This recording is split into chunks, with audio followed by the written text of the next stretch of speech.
Boa noite. Boa noite, Aguinaldo. Está aí nos bastidores. Boa noite, Patrícia. Boa noite, Lígia. Boa noite. Boa noite. Então, todo mundo conectado? Show de bola. Vou apresentar aqui e começar o nosso bate-papo de hoje. Meu nome é Andrés Veloso. Eu sou professor da FEA USP e também atuo aí na FIA como coordenador de projetos. Então, estamos aqui com mais um webinar. Eu já perdi a conta de quantos foram aí ao longo dos últimos meses, né? Então, desde março, meio de março, a FIA começou a organizar esses webinários como uma forma de contribuir para as discussões que estavam ocorrendo naquela época sobre o impacto da pandemia. Então, vários webinários trataram dessas questões, né? Então, foi uma forma como a FIA encontrou para contribuir com a sociedade, trazendo conhecimento e discussão sobre temas que tinham impacto para aqueles interessados em negócios, né? A gente considerou que era importante essa contribuição, porque as empresas, organizações estavam passando por momentos muito complicados, ainda estão, né? A pandemia não acabou. E aí, durante o tempo, né, a gente foi evoluindo, a gente passou de discussões focadas na Covid, e agora a gente está discutindo aí contribuições que podem ajudar as empresas quando começar uma retomada, né? Então, a gente entende que ano que vem, com os avanços aí na área da saúde, a gente tem uma vacina e com isso as coisas comecem a desanuviar um pouco. E aí é o momento que as organizações vão ter para reconectar com seus clientes, né, ter o contato mais próximo, receber os consumidores e aí, né, os negócios recomeçam a acontecer, né?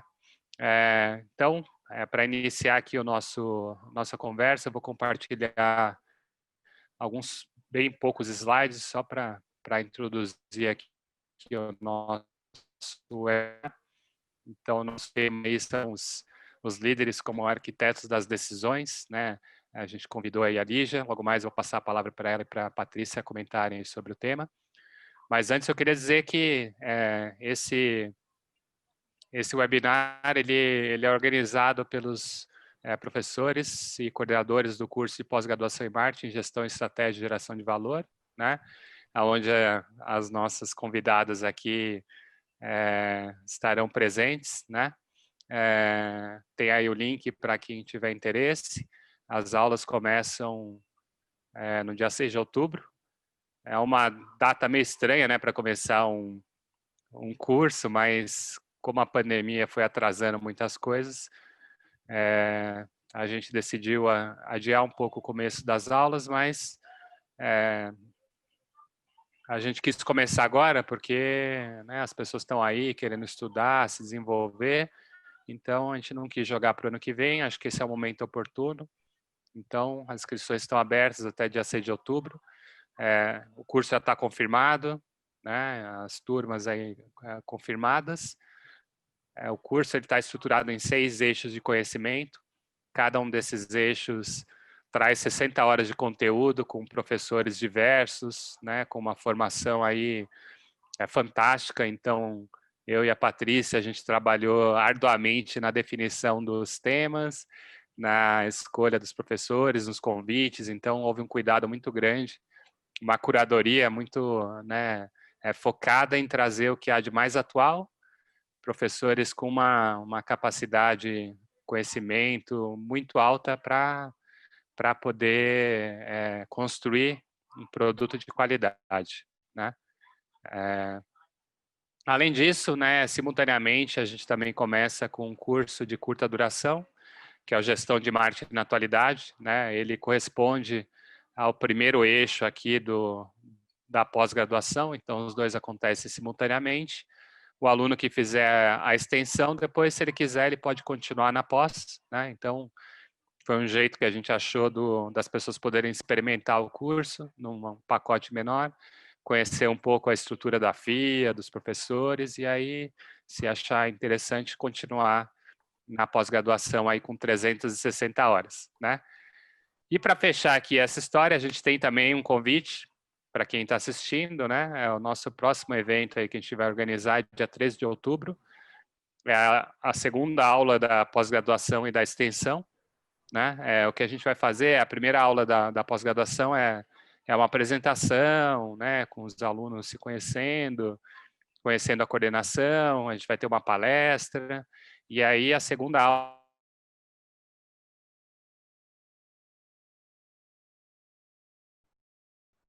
aula aqui, e a gente convida, é o nosso primeiro professor, né, o Roberto, então a gente convidou ele para fazer uma aula aberta, então por isso que a gente chamou de Open Class, que vai possibilitar que os interessados possam conhecer um pouco mais do curso antes de aderir, né?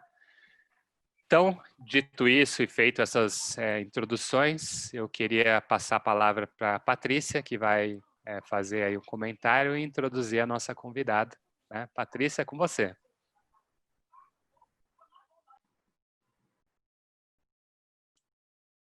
Patrícia está no mudo. Esse é a pegadinha do milênio, é o Zoom no mudo. Para ver se estava todo mundo acordado. É isso aí. 7 erros. Então, vamos lá. Boa noite, Lígia. Boa noite, Andrés. Boa noite, participantes dessa sexta-feira encalorada. É com muito prazer que eu apresento a Lígia. Ela é uma profissional de marketing, especialista em ciências comportamentais, formada em administração pela FEA, USP, é pós-graduada em neurociência do comportamento pela PUC, tem mais de 20 anos de experiência como executiva de marketing de empresas de bem de consumo, como Philip Morris, a Bembev, BRF, tanto no Brasil quanto no exterior. Tem uma atuação também hoje em dia como consultora, é conselheira certificada do IBGC, e também tem alguns cursos complementares fora do Brasil, em instituições como INSEAD, Wharton, Stanford, Kellogg, Singularity, Yale, Harvard, LSE. Então, a gente está bem acompanhado hoje, né? Conforme vocês verem, ela começou cedo, a experiência de 20 anos, ela começou... Menor aprendiz. Então, e hoje ela vai dar uma palavrinha, vai mostrar um pouco do vasto conhecimento que ela tem, né? Ela selecionou, fez uma curadoria de conteúdo para ajudar a gente a entender um pouco melhor o comportamento do consumidor, do comprador organizacional, né? Que é fundamental para as empresas e líderes de mercado. Vai falar um pouquinho sobre economia comportamental, alguns vieses, problemas de autocontrole, motivação, como é que isso influencia a tomada de decisão, mas não vou fazer mais spoiler, né? Eu deixo que a Lígia fale um pouquinho do flow aí, do pensamento dela. Mas com muito prazer aí, eu passo a palavra para você, Lígia. Obrigada, Patrícia. Obrigada a todo mundo que está com a gente nessa sexta-feira de calor. Já pode abrir a cervejinha, o drink, vocês estão como audiência. Eu fico aqui na aguinha. Bom, eu vou conversar hoje com vocês sobre uma área que me encantou nos últimos anos, que é a área da ciência comportamental, né? Economia comportamental, mas ela é mais ampla do que isso. Então, eu acho que ciência comportamental é mais justo com o campo de estudo. E esse é um campo de estudo que reúne conhecimento de diversas áreas, de diversas expertises, então neurociência, psicologia, economia, sociologia, e tenta entender como é que as pessoas fazem escolhas, né? E como marqueteira, curiosa pelo comportamento humano, essa área tem tudo a ver com quem eu sempre me dediquei a trabalhar e aprender, tá? Então, vocês estão comigo? Vamos lá. Então, assim, o primeiro ponto que é importante a gente ter em mente, né? A gente vai ver aqui frases dos grandes teóricos aí da área, o Dan Ariely é um deles, é que a maioria das pessoas não sabe o que elas querem até elas verem um contexto. Então, imagina que você está morrendo de vontade de comer batata frita. Você chega lá para comprar uma batata frita e você tem 3 opções de tamanho e eles estão ali, 71 gramas, 117 gramas, 154 gramas. A gente não pensa assim sobre batata frita, né? Assim, minha fome é de quantas gramas de batata frita? Não é assim que nós estamos acostumados. Por isso que as redes de fast food dão nomes para os pacotes. Olha, esse é o tamanho normal, o de 117 é o grande e o 154 é o king. Mas os nomes são aleatórios. Ela poderia ter seguido um outro padrão, onde o normal é o 117, ou chamar o 154 de normal. Né? E isso vai variar de uma denominação mais saudável para uma menos saudável. Isso impacta o que as pessoas escolhem? Impacta. Quando você chama o maior tamanho de normal, as pessoas consomem muito mais calorias do que quando o normal são os tamanhos menores. Né? Então, você está ancorando ali um pensamento da pessoa assim, eu estou com muita fome de batata frita ou não? Eu como muito ou como pouco? Eu vou dividir ou não vou? O normal dá para uma pessoa normal, mas eu estou com muita vontade. Então, aquilo ajuda você a decidir e acaba influenciando a sua escolha. Então, o nome ali influencia como as pessoas escolhem. E a gente se acredita, né, bastante racional, somos seres racionais, é isso que nos distingue dos outros animais, mas, assim, a gente pensa muito menos do que a gente acredita que pensa. Se eu fizer para você a seguinte pergunta, esse é um problema clássico, né? Um taco e uma bola de beisebol custam juntos R$110. Se o taco, R$1,10, desculpa. Se o taco custa R$1 a mais que a bola, quanto custa a bola? Vocês provavelmente não devem ter nem conseguindo pensar. É legal fazer esse exercício ao vivo, porque as pessoas começam a falar e deve estar vindo 10 centavos, 10 centavos, 10 centavos, você nem consegue pensar. E essa é a resposta intuitiva, mas não é a resposta correta. Mas fiquem tranquilos, vocês não são os únicos. 50% dos alunos de Harvard, MIT, Princeton, eles vão com a resposta intuitiva e dão a resposta de 10 centavos. Né? Então, assim, a gente não pensa a todo momento com muito afinco. E, às vezes, a nossa intuição nos traz uma resposta imediata, que aquilo parece plausível, e a gente vai com ela. Né? Para quem tá ali, mas não é 10 centavos, aqui está a demonstração matemática que o preço da bolinha é 5 centavos. Tá? E, assim... Quando a gente faz essa pergunta num grupo de pessoas normais, não nos estudantes de Harvard, MIT, 13% delas apenas respondem 5 centavos. Né? Mas o que é mais maluco é que se você falar para elas, antes de responder, por favor, considere se a resposta não deveria ser 5 centavos. Ainda assim, só 32% das pessoas acertam. E se você falar para elas, a resposta é 5 centavos. Por favor, responda 5 centavos. Ainda tem 33% das pessoas, tem um percentual grande das pessoas que não respondem 5 centavos. 23% delas, né? Não respondem 5 centavos. Isso mostra o poder daquela intuição, do número que bateu na sua cabeça e que não deixou você pensar estruturadamente sobre esse problema. Tá?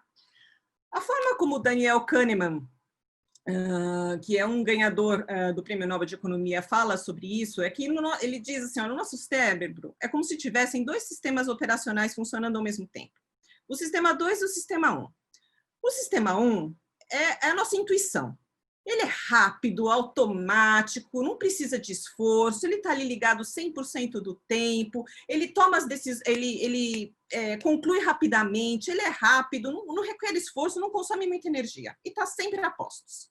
O sistema 2 é o nosso sistema racional. Ele requer um esforço, ele é mais pesado, ele é mais lento, é trabalho, consome energia, requer deliberação. Então, assim, algumas vezes a gente precisa intencionalmente acioná-lo, porque ele está ali quietinho na dele e o 1 fica gritando alguma coisa, que foi o que aconteceu com a gente no problema ali da bolinha com o taco de beisebol.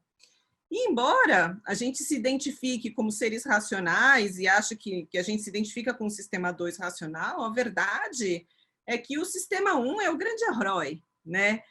Nós fazemos milhares de escolhas todos os dias, e se a gente fosse pensar racionalmente sobre cada uma delas, a gente não teria capacidade de fazer tudo o que fazemos. E assim, também por uma questão de sobrevivência, né? Se você se dá de cara numa situação de perigo, você está dirigindo, o cara entra alguém na sua frente, você não pensa racionalmente com aquilo, você instintivamente reage àquela situação. E o sistema 1, ele não é desprovido de inteligência. Ele só privilegia a velocidade, e ele é moldado pelas suas experiências e pela forma como você categoriza os seus aprendizados anteriores. Então, ele tem uma inteligência embutida nele, mas ele não é racional. Tá?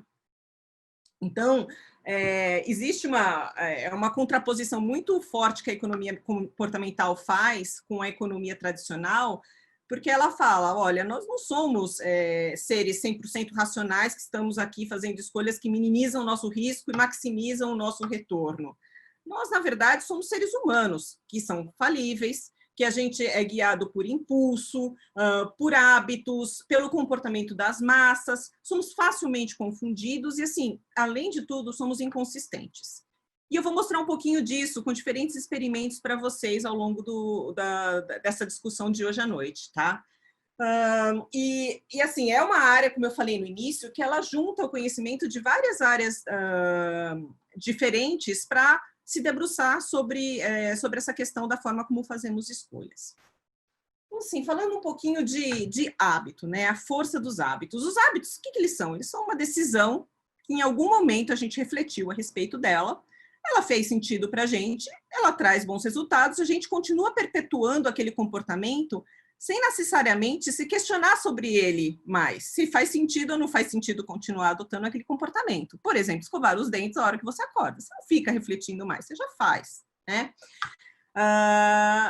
Aqui é um experimento que foi feito em salas de cinema, né? Então, você tinha uma parte da amostra que eram consumidores habituais de pipoca, quando eles assistem filme, e uma parte que eles não compravam pipoca usualmente quando iam no cinema. E você deu para eles experimentarem uma pipoca murcha. E perguntava se aquela pipoca estava boa ou não. E tanto o que está acostumado a comer quanto o que não está acostumado a comer, a pipoca murcha não é uma pipoca gostosa. Então, o que você assume? Que se você distribuir pipoca murcha, as pessoas vão comer menos pipoca murcha do que da pipoca normal.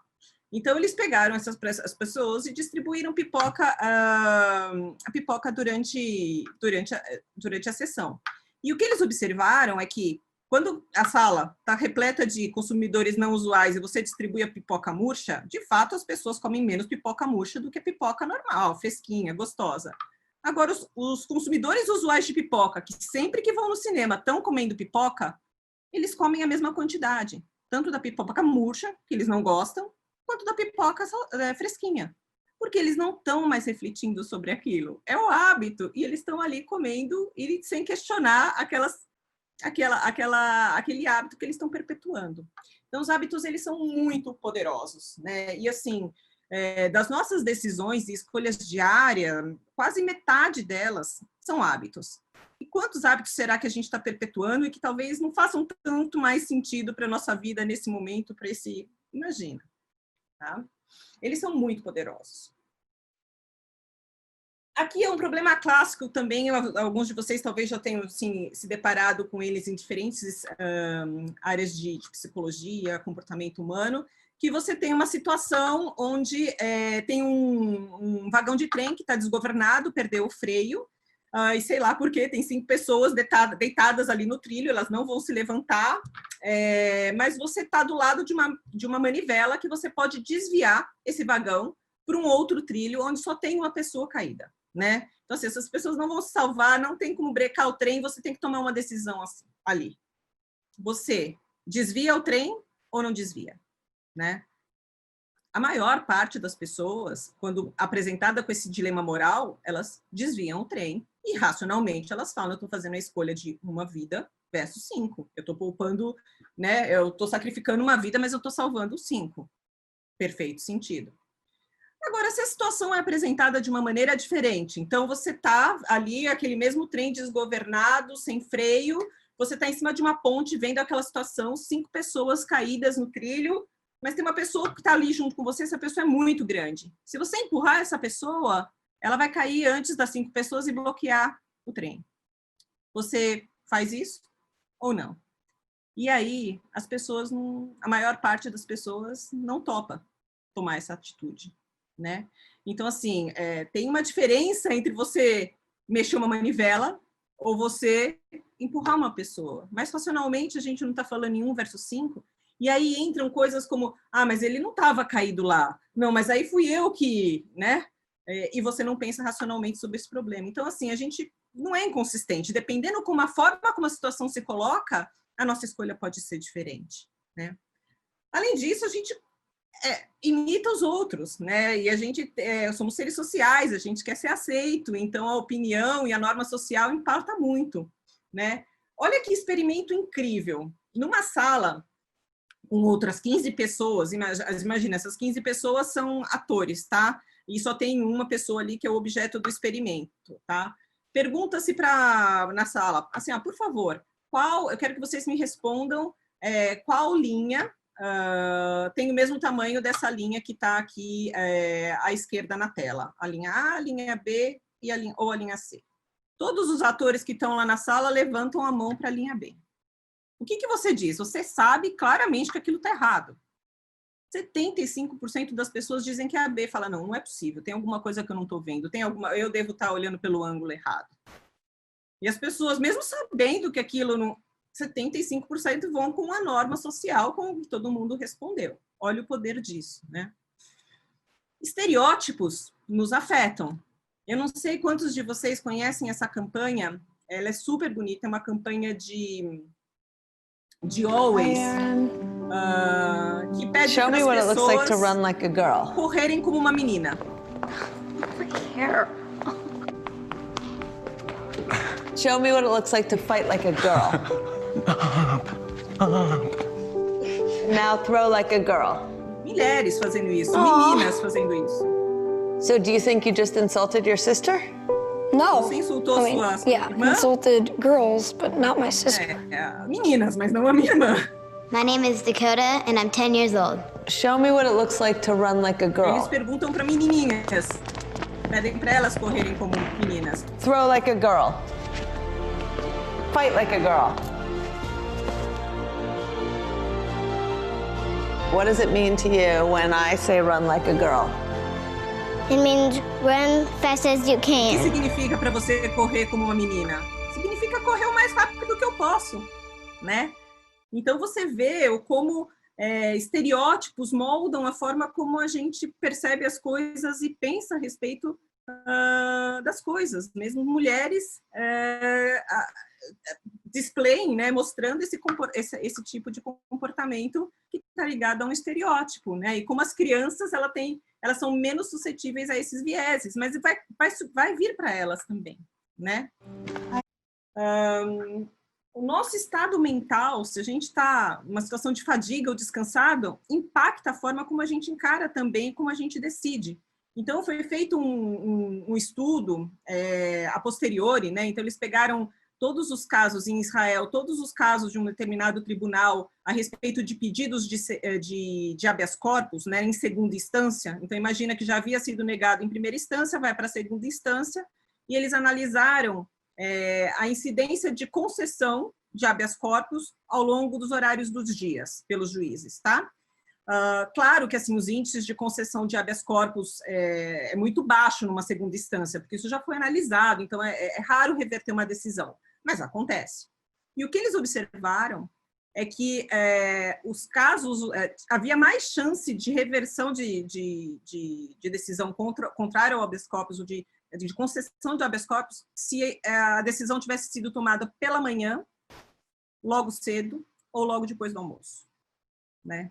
Então, aqui, assim, o juiz é uma pessoa que ela é treinada para ser imparcial, né? E essa é a forma como ele deve operar. E ele está fazendo todo o esforço para ser imparcial. Mas quando ele está com a mente descansada ou com energia, com o corpo com energia, ele se detém, ele consegue destinar maior esforço mental para analisar os casos, com mais afinco. E isso faz com que ele esteja mais aberto à concessão de habeas corpus do que quando ele está cansado no final do dia, ou morrendo de fome antes do almoço, porque aí ele está com pouca energia, precisa tanta energia no sistema 2 e ele vai com a opção default, que não dá o habeas corpus, né? Então, assim, uma dica para vocês vão tomar uma decisão importante, não é para tomar no final do dia, né? Vai pedir aumento para o chefe, avaliação de desempenho do chefe, depois do almoço, logo pela manhã, né? Então, assim, é verdade isso, porque quando o nosso cérebro cansado, você tem menos energia para o seu sistema 2, o seu sistema racional. Tá? Um outro experimento aqui, né, interessante, nós marqueteiros, a gente acredita, né, uma das coisas que a gente tenta é atender a necessidade de todos os consumidores, né, então para nós, você oferecer opções é uma coisa muito importante, né, você pensa que você está fazendo isso vai agradar o maior número de pessoas. Nem sempre é assim. Então, aqui foi feito um experimento com uma gôndola de geleias. Né? Geleia é uma categoria que existe pouco envolvimento emocional, não é um brand de grande necessidade, não tem grandes apaixonados por geleia, tal, não é aquela coisa que consta na sua lista de compras. E eles fizeram durante um tempo uma prateleira com 24 geleias e depois eles testaram versus uma prateleira com 6 geleias. Enquanto, assim, mais pessoas pararam, se aproximaram, se sentiram atraídas pelo... Imagina, uma prateleira cheia de geleia, mas uma prateleira bonita, colorida, mais pessoas paravam ali. A verdade é que mais pessoas compravam quando o número de opções era menor. Né? Então, é uma categoria que você não tem um grande envolvimento emocional. Você chega lá, nossa, são tantas geleias, como é que eu vou escolher? E aí, escolher um esforço, você... se distrai, vai ver outra coisa, vai fazer outra coisa, deixa para depois e não leva. Né? Então, quando eles tiveram 24 opções, o nível de compra foi de 3%, quando eles tinham 6 opções, o nível de compra foi de 30%. Nós somos preguiçosos para tomar decisões. Né? E, assim, tudo que causa um atrito, tomar uma decisão já causa um atrito, né? Um consumo, já requer uma certa dedicação. E ainda se tiver muitas opções, ou opções muito complexas, às vezes a gente simplesmente não escolhe não escolher. Então, imagina isso aplicado ao setor financeiro, quando você vai olhar opções de investimento. Você tem um dinheiro, você quer poupar, as opções são muitas e assim complexas, e aí você deixa para depois, se você não investe, você gasta aquele dinheiro. Né? Fundos de pensão, que é uma coisa que você tem que poupar para o futuro, é uma decisão complexa, muita coisa para você olhar, diferentes planos, e você vai postergando isso. Né? Então, o que a gente precisa entender é que, embora esses comportamentos né, irracionais todos nós temos, eles não são totalmente sem sentido nem aleatórios, eles são sistemáticos e repetitivos. Né? Então, a gente consegue prever e, com isso, atuar sobre eles. Então, não é uma coisa aleatória sobre a qual você não tem nada a fazer. Se você entende os mecanismos que ativam esse tipo de comportamento, você consegue atuar de forma a você fazer melhores escolhas e você influenciar os outros para que eles façam as melhores escolhas para eles. Tá? O que está por trás desse comportamento irracional, dessas falhas de pensamento, são 2 tipos de vieses comportamentais. Os vieses cognitivos, que são sistemáticos, né, e problemas relacionados à motivação. Né? Então, autocontrole. Né? Nosso sistema é programado para buscar o prazer instantâneo. Né? A gente quer o prazer agora. Então, entre né, gastar o dinheiro hoje ou poupar para um futuro, nosso sistema biológico vai querer gastar ele agora. Então, o racional precisa saber disso para segurar ele e você conseguir ter uma decisão diferente desse. Então, a gente vai falar um pouquinho desses 2 tipos de drivers de comportamento. Tá? Os vieses cognitivos, assim, existem mais de 180 deles, eles estão mapeados pela psicologia há muito tempo e eles atrapalham a forma como a gente processa as informações, como a gente pensa criticamente e como a gente percebe a realidade. Eu vou falar de algum deles só para vocês entenderem. Um deles é o sunk cost fallacy. Né? Então, quando você já investiu algum tempo, alguma energia, algum dinheiro em alguma coisa, a gente tem um apego, uma dificuldade de desapegar. E é por isso que muito investidor não se livra de ativos que não fazem mais sentido ter, né? Porque assim, putz, eu já segurei até aqui, eu vou segurar mais um pouco. E você vai, né? A história do cachorrinho ali, que ele não sabe onde esqueceu, onde enterrou o ossinho, tá cavando no lugar errado, mas ele não para, porque ele falou, já cavei até aqui, vou continuar, né? Nós temos esse comportamento. Quem nunca foi no cinema, aí chegou lá o filme, né, uma droga de filme, e aí você fala, não, mas eu já paguei o ingresso, né, e eu vou ficar aqui. Não era para ser um momento divertido, né? Uma vez eu fui com uma amiga assistir La La Land, nós estávamos odiando o filme, a gente não se via fazia tempo, a gente ficou até o final do filme, por que a gente não saiu e foi conversar? Né? Porque é um apego, já paguei, tô aqui, não, agora eu vou ver até o final isso. Um comportamento irracional, porque a gente não está maximizando o retorno para nós. Tá? É uma dificuldade de desapegar. Um outro viés que, bom, vocês devem estar vendo isso todos os dias, né? Está muito presente na nossa realidade atual, é o viés da confirmação. Assim, nós somos mais permeáveis e estamos mais abertos a informações que confirmam aquilo que a gente já acredita, né? E que justificam as nossas convicções. E isso, na era dos algoritmos, e faz com que a polarização vá se acentuando, porque você já acredita uma coisa, você só é exposto a argumentos que suportam aquele ponto. Eu preciso haver um esforço consciente para você não só ouvir, mas procurar também um pouco do outro lado para questionar o seu pensamento. E isso não é só porque você está fechado nisso, é a forma como o nosso cérebro processa. Quando a gente é exposto a dois tipos de informação, aquela que confirma o que a gente acredita, a gente absorve muito mais fácil, né? Um outro efeito é o efeito halo, né? Que eles chamam de... Se você tem uma predisposição positiva por alguém, por alguma marca, você está mais aberto a aceitar falhas, você vê tudo com bons olhos do que vem daquilo. Agora, se você tem uma predisposição negativa, você já vai ler tudo por uma lente, por um ângulo muito mais negativo, né? Esse é um outro efeito que está muito presente.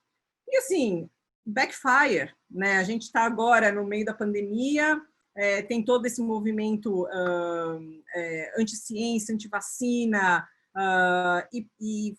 isso é uma coisa que está acontecendo há muito tempo no mundo, e testaram assim. Então, como é que a gente faz? Qual é o principal argumento anti-vacina? Porque vou ficar doente e tal. Você apresenta dados científicos falando que não, é o vírus atenuado, você não vai ter um problema, a pessoa compreende, é feito um teste de compreensão, a pessoa compreende, e quando você pergunta a intenção dela pós a apresentação dessa informação se mudou, não, ela ficou ainda mais avessa. Então, nem sempre informações racionais, dados, é capaz de mudar a forma como uma pessoa pensa, e pode surtir, e pior, pode surtir o efeito contrário, né? Os vieses, eles são programações fortes, persistentes, e eliminá-los completamente é muito difícil. Mas a gente pode, primeiro, ter autoconsciência, né? Então, se a gente conseguir, cada um de nós saber que estamos sujeitos a tudo isso, você se questiona um pouco mais, você dá uma cutucadinha ali no sistema 2 para de vez em quando ele ligar e avaliar uma situação com mais cuidado. Mas também os líderes podem criar processos que ajudem a evitar vieses e que as pessoas tomem decisões mais inteligentes. Tá? Aqui é um exemplo clássico. As orquestras sinfônicas de todo o mundo, elas têm o número de músicos do sexo masculino é muito maior do que proporcionalmente em número de músicos no total, né, independente de serem participantes de orquestras ou não. E quando você pensa um processo de seleção de orquestra sinfônica, o maestro e as pessoas que estão fazendo a seleção, eles querem o melhor músico no instrumento, eles não têm nenhum tipo de interesse que não seja o melhor técnico, e eles acreditam que eles estão julgando tecnicamente a pessoa. Aí eles começaram a fazer audições às cegas, por trás da cortina. E o que eles observaram é que aumentou significativamente não apenas o número de músicas mulheres nas orquestras, mas também de minorias raciais. Então, é um viés completamente inconsciente que está relacionado ao halo effect, porque a gente se identifica com quem é parecido com nós. Independente de você não ter nenhum preconceito, você tem maior identificação com aquele que é igual a você. E aí você ouve com outro ouvido. aquele que é igual a você. Tá? Então, não é maldade, não é preconceito. Se a gente entender esse funcionamento e a gente quer mudar essa situação, vamos criar um mecanismo que evita. Então, assim, tem se discutido muito screening de currículos sem os dados pessoais, sem saber idade, sem saber nome, assim, currículos com nomes. Então, assim, você não tem foto, não tem nada, mas se o nome é mais usado numa etnia versus outra, impacta. Então, assim, nomes árabes, e nomes ingleses, nomes da comunidade afrodescendente, e nomes de descendência europeia, faz diferença. E o cara deveria estar fazendo uma análise técnica, e ele acha que ele está fazendo, mas nem sempre é assim. E, assim, isso vai além de nós, né? Agora, com a inteligência artificial, se a inteligência artificial está usando os dados das seleções que nós fizemos nos passados, da forma como a gente fez as escolhas, nós humanos fizemos as escolhas no passado, ela vai estar contaminada com o nosso viés. Porque o que ela vai fazer? Ela vai olhar de todos esses currículos que chegaram, essas são as pessoas que foram contratadas nessa empresa. Se eu tenho que fazer screening de novos currículos, eu vi que, assim, se for homem, branco, de tal faixa social, de tal universidade, tem uma chance, eu vou passar mais desse currículo. Então, nós estamos enviesando também a inteligência artificial, né? Está indo além da gente, né? E os vieses, eles têm custos elevados. Então, tem um estudo bacana da McKinsey, que eles olharam o que era mais importante num processo de planejamento estratégico para trazer resultados para as empresas. Se era a profundidade na análise de dados ou o processo de discussão desenhado de forma a evitar vieses. Porque imagina, tem um monte de viés ali atuando nas discussões. Por mais que todo mundo queira o melhor para a companhia, você tem aquele cara que você se identifica mais, você tem as suas crenças, você ouve mais o argumento que confirma o que você acredita, você está menos predisposto a entender o argumento que contradiz o que você acredita. Então, quando você trabalha em um mecanismo para evitar esses vieses, eles verificaram que isso é muito mais poderoso do que uma análise de dado profunda. E eles falaram, e além disso, quando você tem esse mecanismo, a análise de dados nunca não é profunda, porque as pessoas começam a questionar e vão atrás das coisas, e aí a análise de dados tem a mesma qualidade. Tá? Agora vamos falar um pouquinho desse que está tão presente na nossa vida pessoal, que são os vieses motivacionais, né? Esse experimento também interessante foi feito assim, numa empresa que eles falaram, a gente a partir da semana que vem vai começar a servir um lanche da tarde aqui para vocês, né? Então, o que vocês gostariam de ter para o lanche da tarde na semana que vem? Vocês acham que a gente vai oferecer fruta ou chocolate? Qual a sua escolha, né? E o que as pessoas fazem escolhendo para a semana que vem? A decisão correta, né? Vamos na fruta, claro, saudável, bababá. É a decisão correta. Aí eles falam, bom, mas e hoje? A gente vai dar um taste dos nossos lanchinhos hoje. O que você quer comer hoje? Fruta ou chocolate? E aí, 70% das pessoas escolhem chocolate. Mas hoje eu mereço, hoje eu tô cansado, hoje... Então, assim, nós temos as melhores intenções, a gente sabe o que é melhor pra gente, mas ali o bichinho do prazer, do reward, está ali brigando com a gente para que a gente satisfaça isso e maximize o prazer no agora. E aí, no hoje, a gente acaba escolhendo chocolate. É por isso que todo mundo vai começar a academia na segunda-feira, no ano novo, né? E nunca começa. Que é o viés do presente. Então, assim, a gente valoriza as coisas mais próximas de maneira diferente da forma como a gente valoriza as coisas que vem no futuro. Tem até, assim, estudos tentando quantificar isso, né? E o valor de alguma coisa no futuro é metade do que o valor psicológico dessa coisa no presente, tá? Eles chegam até a afirmar. Então, aí tem uma demonstração matemática do que por que a gente nunca faz exercício, né? Então, assim, o exercício, no curto prazo, ele tem um custo, porque é o esforço. Então, ele custa 6, mas, assim, a gente sabe que o benefício é maior. Maior do que o custo, vai ter uma vida mais saudável, vai viver melhor, bababá. Então, assim, o custo é 8, o benefício é 8. Só que ele vem no futuro. Então, eu desconto ele em metade. O que acontece? Hoje, eu não vou fazer exercício, porque o custo é hoje, o benefício é no futuro, né? Amanhã eu vou fazer exercício? Amanhã eu vou lá para a academia? Amanhã eu vou, porque os dois estão no futuro. Então, os dois são descontados pela metade. E aí a conta fecha. Então, as intenções estão corretas, mas na hora de executá-las, a gente não consegue. É a procrastinação. Exercício, alimentação, tanta coisa entra aqui, né? É poupança.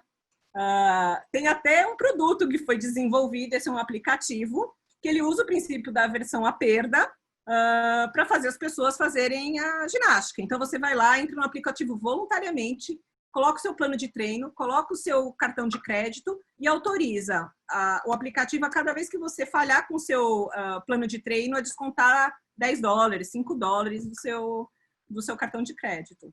Então, você tem ali, é um mecanismo que você usa contra você mesmo para fazer você fazer uma coisa que é difícil fazer pela questão motivacional.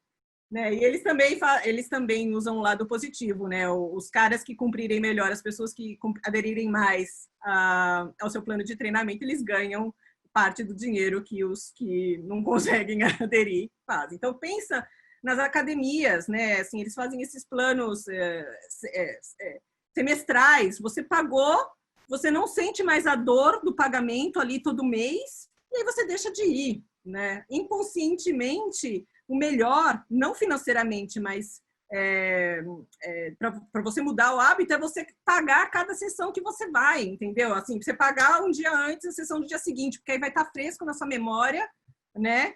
Que, putz, eu tive esse gasto e não vou fazer nada com isso. Agora você paga e fica lá, você esquece e não dói e não vai. Né? Então, o que os economistas comportamentais propõem, e tem um livro sobre isso do Richard Thaler, é o conceito de nudges. Nudges não tem uma tradução muito boa em português, mas quer dizer um empurrãozinho, eu vou te dar uma ajuda, né? Então, assim, são pequenas intervenções que você insere propositadamente, né, no contexto, na forma como a escolha é apresentada, para fazer com que a pessoa ou ative o sistema 2 dela para ela pensar racionalmente com aquilo, ou ela desvie ela dos erros sistemáticos de pensamento. Então, ele consiste em administrar a atenção da pessoa, tornar a informação que é relevante para aquilo mais saliente, e a ideia é que você influencie o comportamento através de pequenas intervenções de baixo custo, tá? Então, é qualquer coisa que a gente vai falar um pouquinho aqui de arquitetura de escolhas, que é um mindset de você pensar ativamente, previamente, sobre a forma como a escolha é proposta para a pessoa, sem proibir nenhuma das opções, sem mudar os incentivos financeiros significativamente por trás deles, financeiros ou econômicos, mas que ajudam as pessoas a adotarem comportamentos ou fazer escolhas mais melhores para elas mesmas. Um exemplo aqui simples é daquelas mensagens que vocês encontram em hotéis para você reutilizar a toalha, né? Então, assim, hoje o padrão é aquela mensagem que, assim, você está evitando o uso de tantos litros de água, de transporte, blá, blá, blá, tem tudo lá, então, assim, por razões ambientais. Eles fizeram um experimento num hotel onde eles deixaram metade dos quartos com isso e a outra metade eles falaram assim, olha, dos hóspedes que se hospedaram nesse hotel, tantos por cento das pessoas, aí tem que ser um valor grande, um valor alto, né? Eles reutilizaram a toalha. Então, eu não estou falando sobre as razões, todo mundo conhece as razões. Você está sensibilizando ele para o outro. Se os outros podem fazer isso, se os outros fazem isso, será que eu não deveria fazer? E o que era mais efetivo? Né? A segunda mensagem, falando sobre como é o comportamento dos outros, foi muito mais efetivo, 26% mais eficiente. E assim, qual é? É uma intervenção simples, sem custo, é a forma como você propõe a reflexão da pessoa. Né? E se você, olha que maluco, se você deixar ainda mais próximo da pessoa, você falar dos ocupantes desse quarto, gera maior identificação ainda. Põe uma pessoa como eu, teve aqui antes de mim. Isso melhora um pouquinho mais. Então, isso são nudges. E os nudges, eles podem ser muito poderosos. Eu vou mostrar aqui para você, e tem diferentes formas. Eu vou mostrar aqui um muito interessante do Japão. Eles queriam reduzir a índice de suicídios no metrô. E eles instalaram lâmpadas de LED azul. Que deixam as pessoas mais relaxadas e calmas.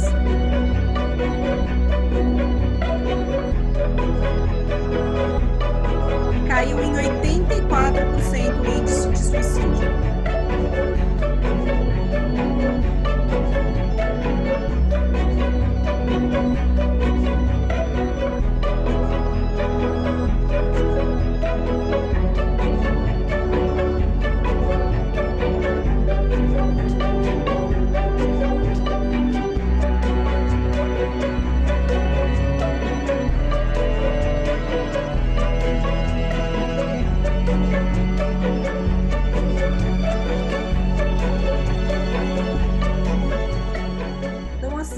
Você tem outras maneiras, colocar uma barreira física, mas isso é muito mais complexo, tem lugares que não se adapta. Uma simples luz de LED azul que atua sobre o estado mental da pessoa. Lembra que a gente falou que como a gente está influencia a forma como a gente escolhe? Acalma a pessoa, relaxa a pessoa e ela deixa de tomar uma decisão tão drástica quanto acabar com a própria vida, né? Então aqui está um outro estilo de nudge, tá? E tem um artigo muito bacana da Harvard Business School que ela traz o conceito de arquitetura de escolhas e de arquiteto de decisão e propõe que os líderes, aí o nome do nosso encontro de hoje, Leaders as Decision Architects, eles desenvolvam esse mindset de pensar de forma intencional e antecipadamente sobre a forma como você propõe as escolhas para as pessoas para que os outcomes sejam melhores, né? Então, é um artigo muito bacana e assim, a área onde a economia comportamental e os nudges mais vêm sendo utilizados são áreas relacionadas a políticas públicas, porque você faz pequenas alterações que, como está falando com muita gente, isso impacta e tem um impacto muito grande, né? Um exemplo clássico que vocês vão ver em quase toda a literatura relacionado aos planos de pensão. Então, os planos de pensão, você economizar para a sua aposentadoria, é aquela coisa, né, que você tem um problema motivacional, né, porque o benefício está no futuro, mas o custo está no presente, né? Então, poderia estar fazendo uma viagem com a família, comprando um carro novo, não, vou poupar para a minha idade avançada, a gente não gosta de pensar da gente velho, então, assim, coisas que a gente não gosta de pensar, é difícil escolher, tem um monte de coisas aqui acontecendo. Eles fizeram um estudo numa empresa, eles entrevistaram 100 funcionários da empresa e 68% deles, isso aqui é nos Estados Unidos, tá? Relataram que eles gostariam de economizar, que eles estão economizando muito pouco para o futuro, nos planos de pensão. Mas desses 68, apenas 24 planejavam de fato aumentar os níveis de poupança nos próximos 2 meses. Porque tem gente que tô poupando pouco, mas não tenho como poupar mais. Tenho 2 filhos, tenho que pagar a escola, não tenho como poupar mais. Tem também a impossibilidade, né? Mas 24 falaram que não, eu vou melhorar isso, agora refletindo, vou melhorar isso nos próximos 2 meses. E só 3% fizeram isso de fato, né? Então, o que eles começaram a olhar? Pô, então vamos ajudar os que querem fazer, né? Então, eles olharam todo o processo de como é que era. Então, hoje, como é que é? Quando você é contratado pela empresa, você recebe toda aquela documentação de contratação que você tem que preencher, e uma das coisas que te é apresentado na integração é a adesão ao plano de pensão. Tá? Então, você tem que optar por fazer parte, assinar, preencher um monte de papel. Então, assim, a barreira ali no meio é todo o processo burocrático. Um monte de papel, um monte de coisa para você ler e ter que escolher um plano. E aí, você está inscrito, né? Então, entre onde você parte do comportamento indesejado, tem uma barreira enorme, porque é um processo super chato para chegar onde você quer. Primeira coisa que eles fizeram, eles diminuíram a burocracia. Então, assim, o cadastro já vem pré-preenchido, porque eu tenho todas as informações que eu peço para você preencher, afinal, estou te contratando, você é meu empregado, eu tenho tudo nos meus bancos de dados, já vem pré-preenchido. Os formulários ficaram mais simples, eliminaram o número de opções, deixaram opções mais simples para a pessoa. Esse foi o primeiro experimento, o primeiro nudge. No segundo nudge, eles falaram, vamos inverter? Ao invés da gente começar com a pessoa, ela não está inscrita. Se ela quiser, ela tem que preencher. Vamos começar assim, você tá automaticamente inscrita. Se você não quiser, é só assinalar essa caixinha aqui no seu formulário e assinar, tá? Então, o default, né, a norma é que todo mundo participa, quem não quiser, então não estou cerceando sua liberdade, é só sair. Tá? Essa é uma segunda forma de fazer. E a terceira forma que eles colocaram foi assim, tá toda a papelada aqui, eu preciso que todos os funcionários pensem sobre isso e tomem a decisão e me devolvam isso preenchido até a data tal. Pelo sim ou pelo não. Mas tem que ser até a data tal, senão você não pode trabalhar ou fez alguma trava no sistema para as pessoas. E o que eles observaram? Que quando você diminuía a burocracia, a taxa de adesão já aumentava entre 10% e 20%. Quando você invertia e falava, se você não quiser ser participante, você peça para sair. 90% das pessoas participavam. Quer dizer, as pessoas nem estão refletindo sobre aquele. E aí você pode falar, putz, aí será que eu não estou puxando muito forte, a pessoa nem refletiu, eu estou usando a estratégia de maneira meio perversa? A escolha ativa, forçar a pessoa a escolher, fez um ótimo trabalho. Melhorou bastante a adesão. Então, assim, a forma como você propõe pode afetar uma decisão tão importante quanto você economizar para o seu futuro, para a sua aposentadoria. Então, assim, esse artigo ele fala sobre qual o processo que tem que fazer. Então, a gente tem que entender como as pessoas tomam decisões, definir qual é o problema. É um problema comportamental, né? A gente quer... tem o que está atuando ali, né? A pessoa não está pensando racionalmente, tem algum viés que está atuante em tentar identificar as causas por trás. Um exercício criativo de pensar soluções e testá-las, né? Testar. Então, assim, vocês vão... fala muito em teste AB, porque a gente nunca sabe como vai funcionar e o que vai funcionar melhor. E os mecanismos são infinitos. Então, assim, tem uma coisa de criatividade, mas tem uma coisa muito científica de vamos testar. Tá? E, assim, como toda a área do conhecimento humano, tudo isso que a gente está falando aqui, você pode usar para o bem e você pode usar para o mal. Né? Então, acho que tem uma discussão muito forte e acalorada entre os teóricos da área, entre os estudiosos da área, que é a questão de ética, né? Então, assim, os nudges, eles deveriam ser sempre transparentes, você tem que poder sair deles facilmente, não pode cercear as opções de escolha da pessoa. Então, tem muitos cientistas comportamentais que têm uma certa restrição ao opt-in, né? Ao opt-out.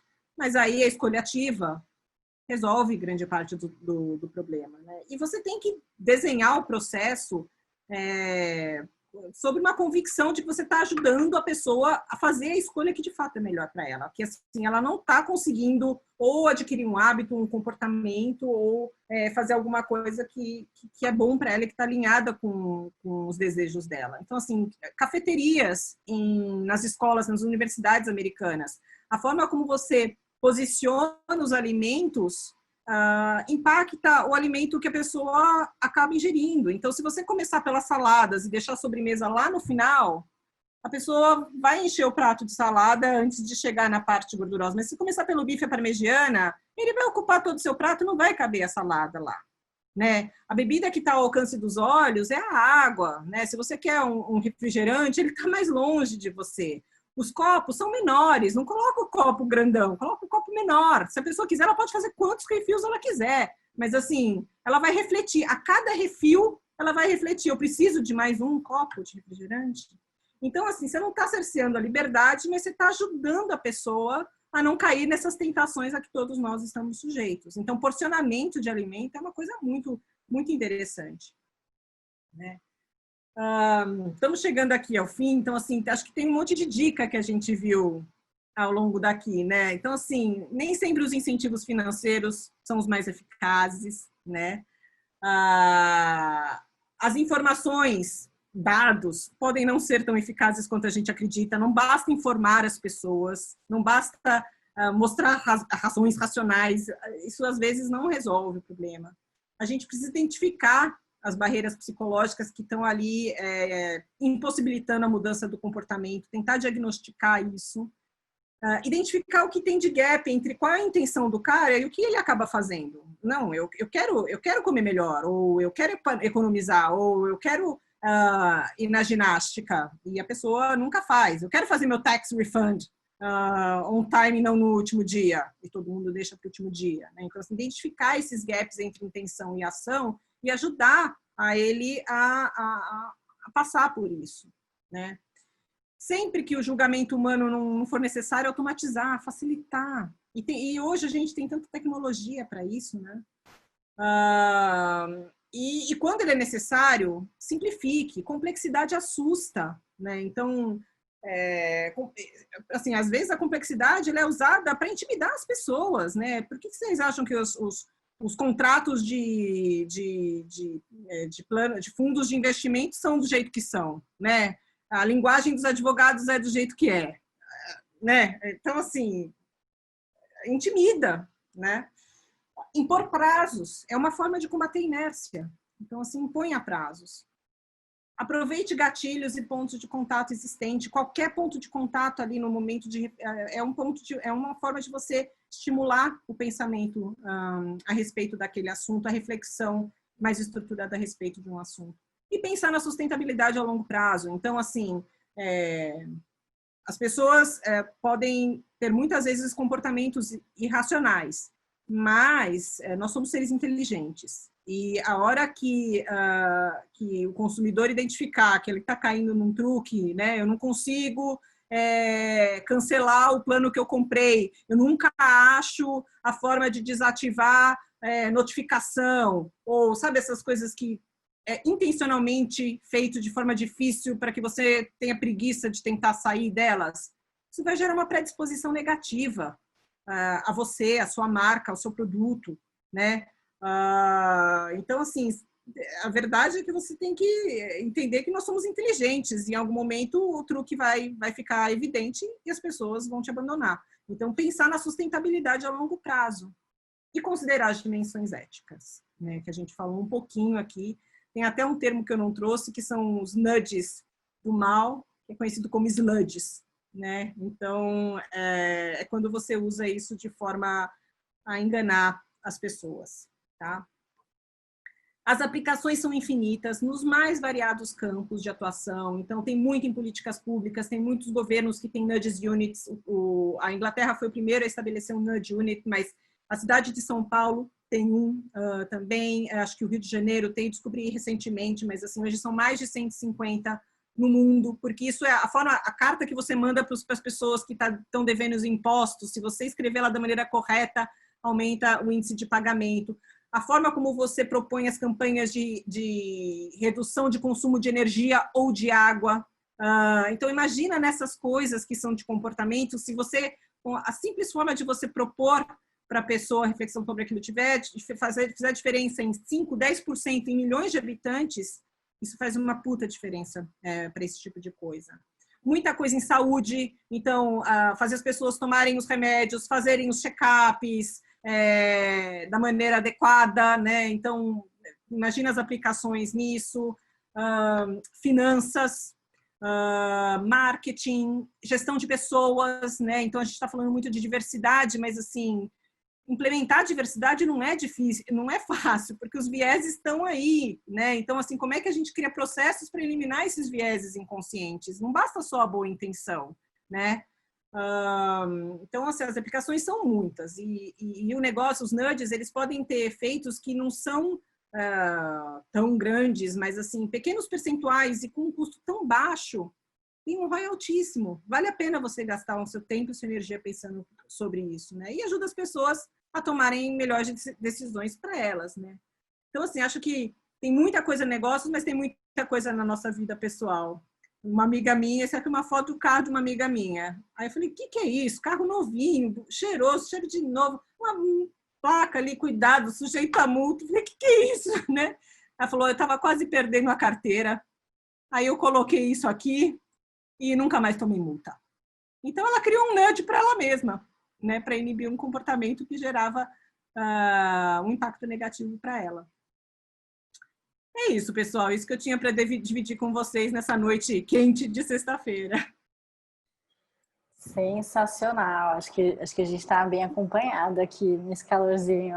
Adorei a apresentação. Parabéns.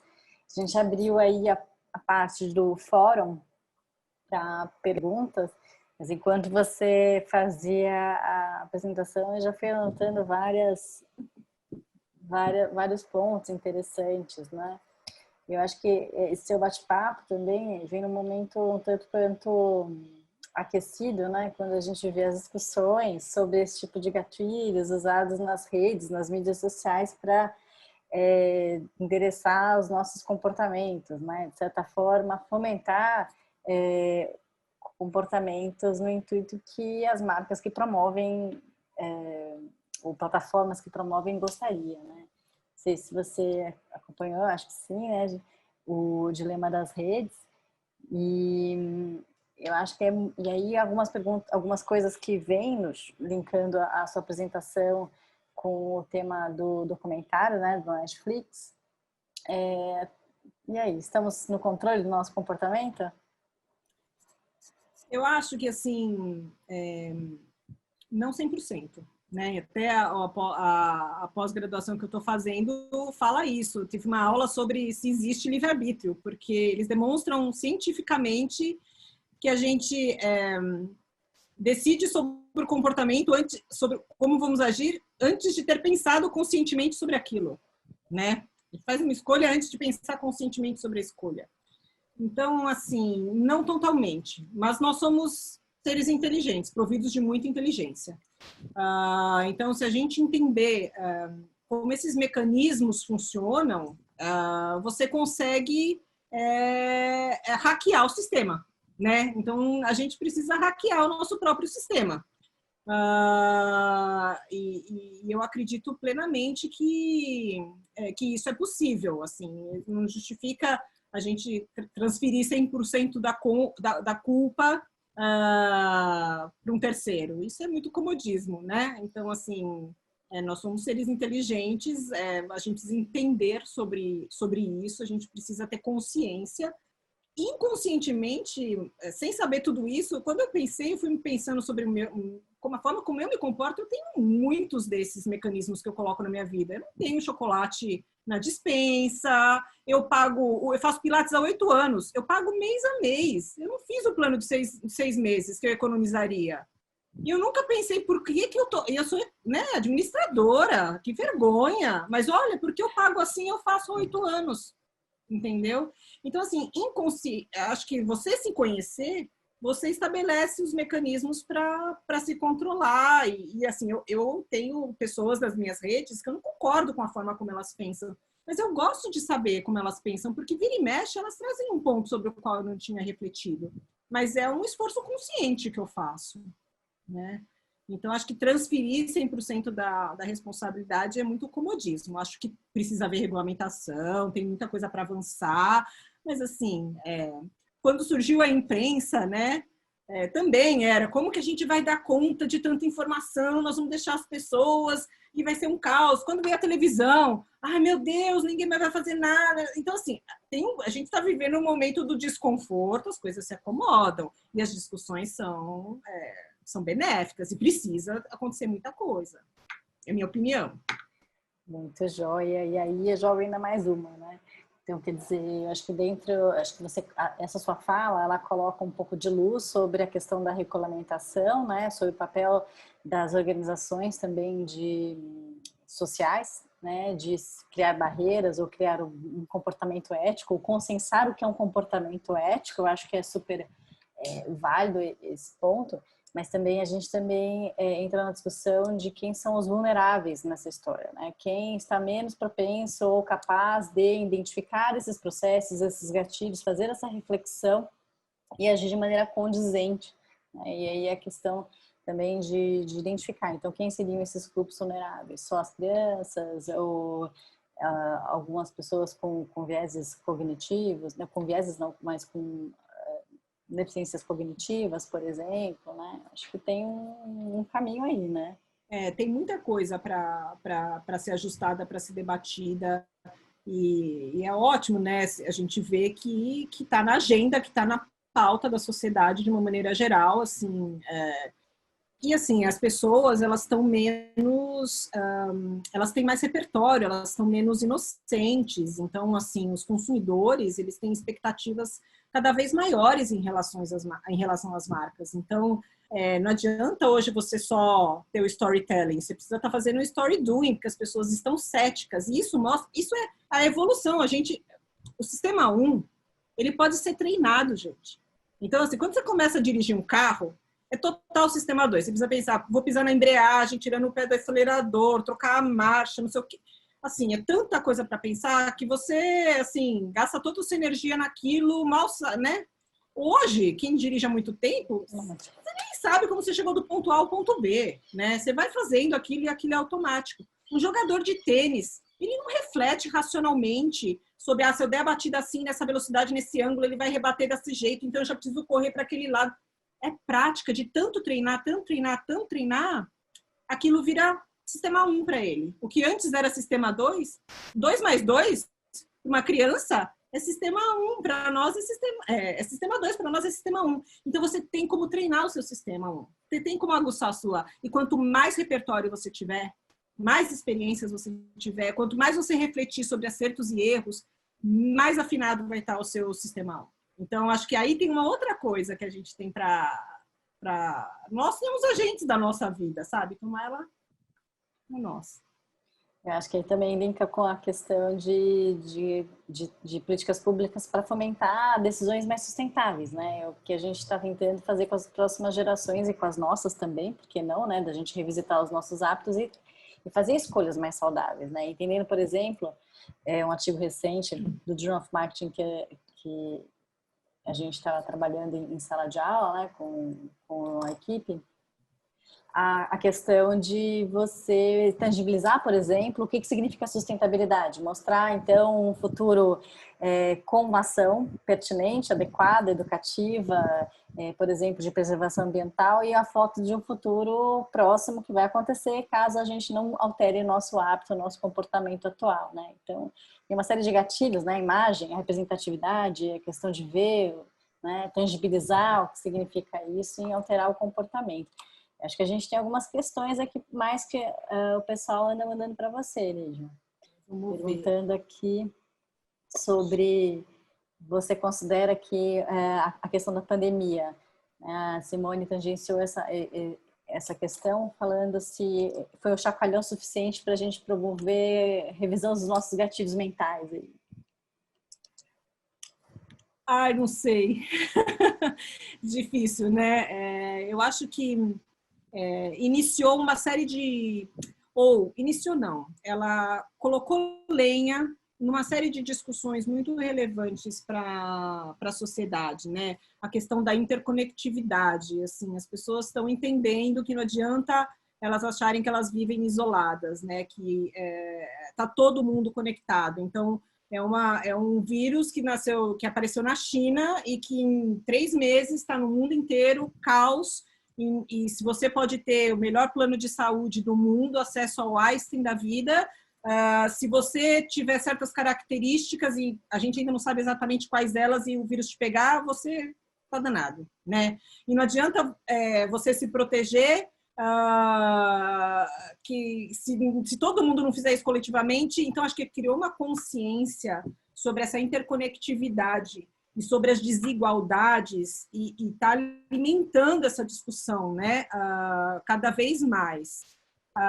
Pena que, e não é só aqui no Brasil, que o debate esteja tão polarizado, né? Mas se as pessoas refletirem sobre o viés da confirmação, se elas fizerem um esforço um pouco mais consciente, talvez a gente consiga evoluir mais. Então, assim, eu acho que vamos evoluir, vamos sair melhores, mas a gente podia sair muito melhor.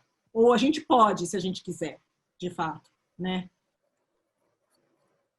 Excelente ponto. Excelente ponto. Outra questão que eu acho que é bastante interessante para a gente é a questão do poder da imagem, né? Quando a gente fala que algumas marcas têm uma imagem tão forte, uma série de associações, que a gente acaba falando que o sabor é preferido, mas em teste cego, essa preferência não aparece, né? E você comentou a questão de processos seletivos, né? Em que você espera, né, uma série de associações aí culturais, a gente espera que tenha bem sucedido e você acaba, se você não se policiar e não rever seus viés, você acaba tomando uma decisão enviesada. E eu fiquei pensando, né, então uma recomendação talvez para melhorar nossa diversidade, rever nossos hábitos e melhorar nossas escolhas, até em processos seletivos da nossa equipe, né, de repente a gente não tem que rever processos, inclusive fazendo blind, né? Blind choices, né? Outra coisa, nunca fazer entrevista sozinha. Fazer sempre entrevistas em duplas, porque aí quando você está em dupla, você vai debater depois, você precisa se desprender da sua empatia inicial em relação à pessoa. Você tem que trazer argumentos racionais. Você força ou você não? O que eu achei daquela pessoa? Você vai ter que trazer aquilo com exemplos, quando você vai debater isso depois. E aí você força o seu cérebro a buscar, de fato, por que você gostou. Não só porque é um cara bacana que eu queria tomar uma cerveja, mas porque é uma pessoa que tem a formação tal, deu tal exemplo e tal. Então, fazer entrevistas em duplas é uma dica muito importante. Acho que outra é ter as perguntas pré-definidas. Assim, tem um artigo que é chocante, que, assim, as perguntas que as candidatas, que as empreendedoras mulheres em busca de investimento para as empresas dela recebem, são completamente distintas das perguntas que os empreendedores homens recebem. Completamente distintas. E aí isso impacta a chance dela conseguir um investimento. Então, assim, você ter pré-definido quais são o set de perguntas, você ter pré-definido os critérios, por isso que pesquisa tem padrão de ação. Se você for, depois que tem o resultado, falar agora como é que eu vou usar, você vai se deixar enviesar. Você tem que definir isso antes. Então, você vai ler com o olho que você quer ler, né? Então, assim, é importante, são outras dicas importantes ali para ajudar a tirar esses vieses que eles são. De novo, não são preconceitos, são vieses inconscientes. Você viu, as mulheres correm na propaganda de arroz lá, correndo daquele jeito que degrada ela mesma, né? Muito bem. Pensa na questão da violência policial nos Estados Unidos, a questão lá do George Floyd.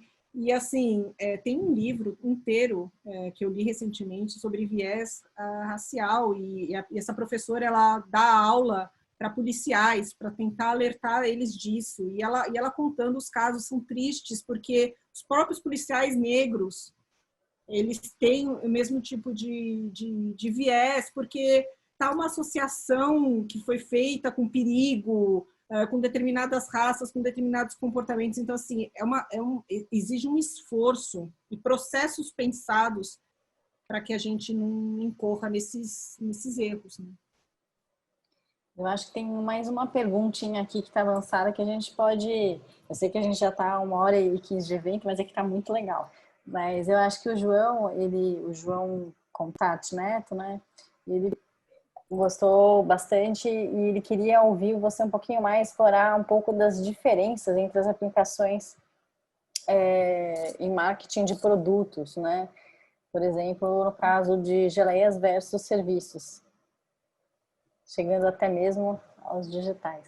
Olha, eu acho que tem para tudo quanto é área, né? A gente estava discutindo lá um pouco da aula. Eu acho que, assim, você pode criar produtos que ajudam as pessoas a adotarem comportamentos que são complicados para elas. Tem um reloginho que chama Clock, que é um despertador, e ele tem rodinhas.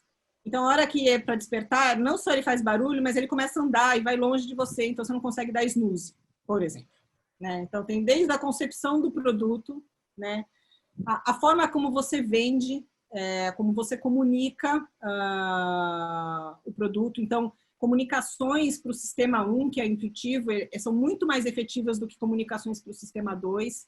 Tem um caso célebre da Coca-Cola. Qual é o nome do suco de laranja deles? Esqueci.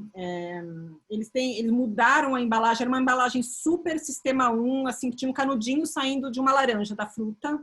E eles mudaram, fizeram uma coisa moderna, num copo, tal, linda plasticamente, mas que perdeu aquela coisa de, entendi, isso é 100% natural, é fruta, né? Tava escrito lá, 100% natural, fruta, mas não era o visual da laranja com canudinho. E as vendas caíram drasticamente. Então, assim, comunicação isso, né? Em embalagem, mas é comunicação. Em preço, nossa, em preço, gente, o que dá, assim, tem tanta coisa que a gente precisa estar atento em preço. Eu não trouxe o exemplo aqui da assinatura da revista, mas que chama Decoy, né? Você coloca uma alternativa, entre as opções que você tem, você coloca uma opção que ela é só para direcionar as pessoas a escolherem outra. Então, é uma oferta que não faz sentido nenhum, você fala, mas torna o outro preço mais atrativo. Tem milhares de coisas assim que dá para aplicar, então, em pricing, em placement, em comunicação, todos os P's de marketing dá para você aplicar né, os seus aprendizados dessa área para você ser mais efetivo na sua estratégia. Olha, eu ficaria a noite inteira conversando com você sobre o tema, e aí até convido, que eu vou estar participando com certeza, assistindo a sua aula, né, na pós, e queria convidar todo mundo, então, para continuar essas discussões no âmbito do nosso curso de pós-graduação em Marketing, Gestão, Estratégia e Geração de Valor presencial, né? Não sei se o Andrés quer dar uma palavrinha. Vamos lá, só compartilhar aqui, então, o nosso convite, né? A gente tem a aula do dia 13 aí, que os interessados, é uma aula aberta, então todos podem participar, né? Vai ser via Zoom, um pouco mais de interatividade e com uma duração de uma aula normal, que é o que ela vai ser, e a gente vai conversar um pouco sobre a evolução do marketing no Brasil e tentar entender como isso aconteceu e em que situação estamos aqui. Acho que a gente já passou um pouquinho do horário, né? Então eu queria aproveitar esse momento, agradecer a Lígia. É incrível a sua paixão falando do assunto, transparece aqui para quem está assistindo, assim, a sua animação, empolgação e motivação para falar e dá para ver que você entende bastante do assunto e que você quer falar mais sobre ele, mas o nosso tempo aqui é escasso, então esperamos ter outras oportunidades para você poder compartilhar mais conhecimento aqui com a gente. Queria agradecer a oportunidade e a todo mundo que ficou com a gente aqui. Foi um prazer. É isso aí. Então, aqui o nosso webinar. Só tá aí o link também para o nosso curso de pós-graduação. Quem quiser dar uma olhada lá no conteúdo, tem o link. Né? Pode falar com a Maristela, que cuida aí dos contatos com os candidatos. Será um prazer receber vocês lá. E Patrícia, obrigado aí por ter coordenado a parte aí das perguntas, né? A primeira pergunta que eu estava aqui na minha cabeça era do livre-arbítrio e foi logo respondida, então vocês pegaram aí o ponto, né, muito bem. Assusta um pouco, né, essa discussão, quando a gente começa a imaginar que o controle está em outras mãos, né? Mas vamos em frente, né? A vida é cheia de decisões, né, que a gente como consumidor tem que tomar, no momento atual como eleitores também, né, então a eleição se aproxima. Eu acho que eu vou até deixar essa última pergunta para a Lígia, para a gente encerrar aqui, porque a eleição, quando você tem 15 candidatos, acaba virando uma decisão complexa, né? Então, aquele ponto que você tocou, vira uma decisão complexa, a gente faz o que nesse momento? E assim, às vezes a gente chega em 2 e continua sendo só muito complexa também, né?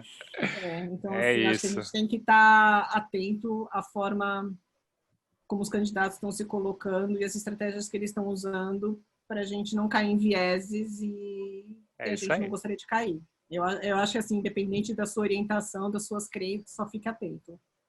Perfeito. Acho que tem que usar, né, o conhecimento adquirido para conseguir, talvez, sair das bolhas, né, que a Patrícia comentou do filme lá, documentário Netflix, né? Uhum. Mas, se continuar aqui, a gente não para mais, né? Então, finaliza aqui agradecendo a Lígia, a Patrícia, o Aguinaldo. Valeu, Aguinaldo, pela orientação, bate-papo aí à tarde, indicando aí como organizar tudo. Ao nosso público, boa noite. Foi show. Muito bom. E agora, sextou, né? Sextou. E se alguém quiser rever algum conceito, rever a aula ou ver outro material, tem nossa página do YouTube, né? A página da FIA. É isso aí. Tem nossos webinários. Esse webinar vai estar daqui a alguns dias no ar e os anteriores podem ser acessados por lá também. Tem muita coisa bacana. Tudo bem. Boa noite, gente. Boa noite. Obrigada, Lígia. Tchau.